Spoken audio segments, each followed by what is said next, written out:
বিসমিল্লাহির রহমানির রহিম। আসসালামু আলাইকুম।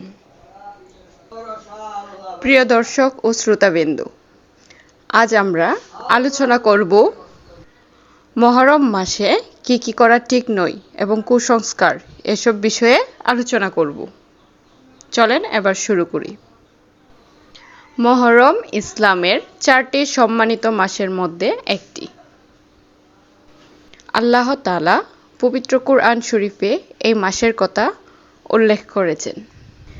তাই আমাদের উচিত এই মাসে আল্লাহ তাআলার আনুগত্য বৃদ্ধি করা এবং সকল প্রকার গুনাহের কাছ থেকে বিরত থাকা। কিন্তু দুঃখজনকভাবে অনেক মানুষ এই মাসকে ঘিরে এমন কিছু কাজ করে থাকেন যা ইসলামের শিক্ষার মধ্যে পড়ে না।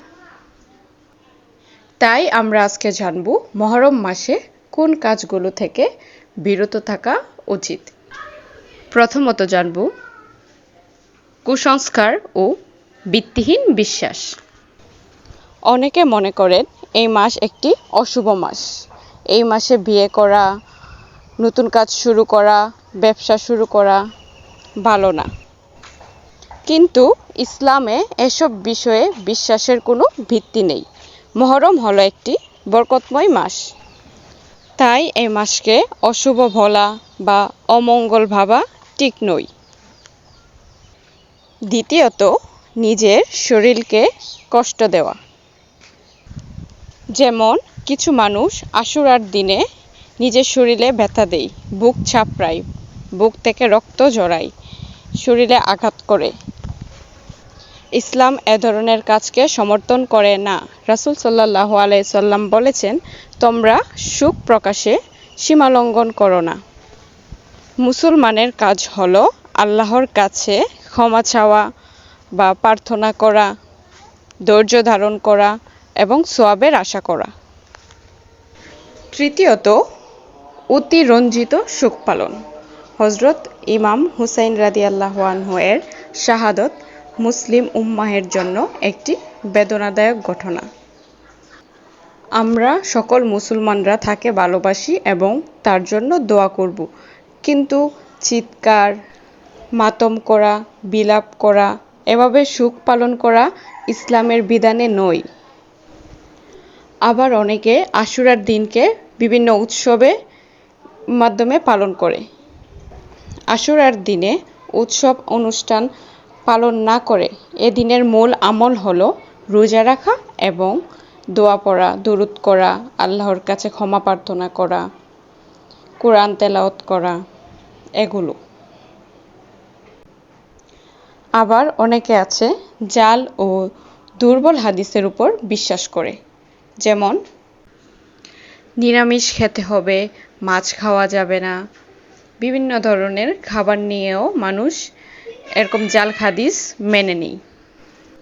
তাই আমাদের উচিত কোরআন ও হাদিসের ভিত্তিতে আমল করা এবং যাচাই বাছাই করে কথা প্রচার করা।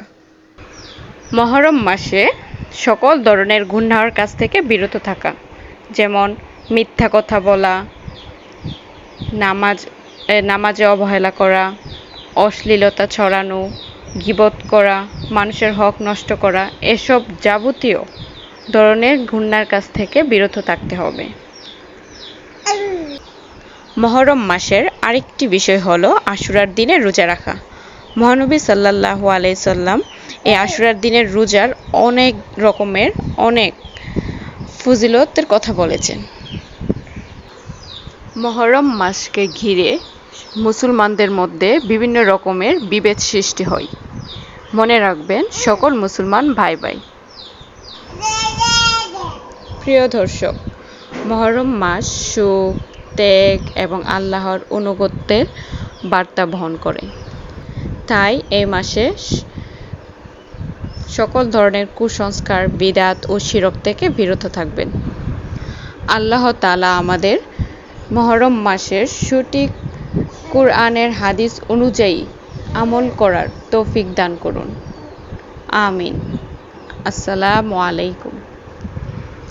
সকলের কাছে ভিডিওটি যদি ভালো লাগে তাহলে অবশ্যই চ্যানেলটি সাবস্ক্রাইব করবেন এবং শেয়ার করবেন, কমেন্ট করবেন, লাইক করবেন, কমেন্ট করে জানাবেন কেমন লেগেছে।